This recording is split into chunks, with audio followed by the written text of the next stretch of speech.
మన తండ్రైన దేవునికి స్తోత్రము కలుగును గాక. దేవుడు మనలను ప్రేమించి మరొక నూతన దినాన్ని ఇచ్చినారు. అందులకై ఆయనకి స్తుతి స్తోత్రములు కలుగును గాక. ప్రభునందు ప్రియులారా, ప్రభు పేరిట మీకు నా ప్రేమ వందనాలు తెలియచేస్తూ ఉన్నాను.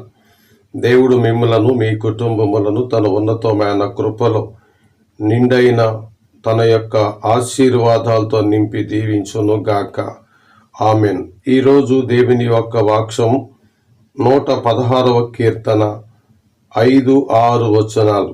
యెహోవా దయాళుడు, నీతిమంతుడు, మన దేవుడు వాత్సల్యత గలవాడు. యెహోవా సాధువులను కాపాడువాడు. నేను కృంగి ఉండగా ఆయన నన్ను రక్షించెను. చదవబడిన లేఖనాలను బట్టి ప్రభువుకి మహిమ కలుగును గాక. ఆయన దయాళుడు గనుక, నీతిమంతుడు గనుక మన మీద వాత్సల్యత చూపిస్తూ మనలను కాపాడుతున్నాడు. మనము కృంగిపడి ఉన్నప్పుడు కూడా మనలను ఆదరించు దేవుడై ఉన్నాడు. ఈరోజు దేవుడు మిమ్మలను ఈ వాక్యం ద్వారా బహుగా దీవించి కాపాడును గాక. ఆమెన్. ప్రార్థన. కరుణా సంపన్నుడు అయిన మా పరమందున్న తండ్రి, జీవాధిపతి, రాజులకు రాజా, ప్రభువులకు ప్రభువా, తండ్రి, నిన్ను ఘనపరుస్తూ ఉన్నాం నాయనా. మీరు సాధువులను కాపాడువాడు నాయన.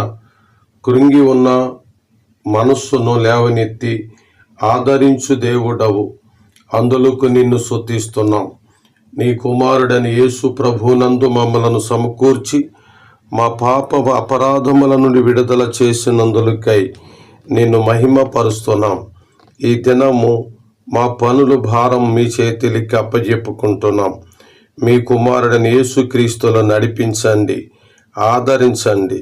మాకు మీరు తోడుగా ఉండి మమ్మలను అన్ని విధములుగా కాపాడమని మహిమయు ఘనతయు ప్రభావములను క్రీస్తు పేరట చెల్లించుకొని ఈ ప్రార్థన అడుగుచున్నాము తండ్రి. ఆమెన్. మన తండ్రి అయిన దేవుని దయ సదాకాలము తోడుండి నడిపించును గాక. ఆమెన్.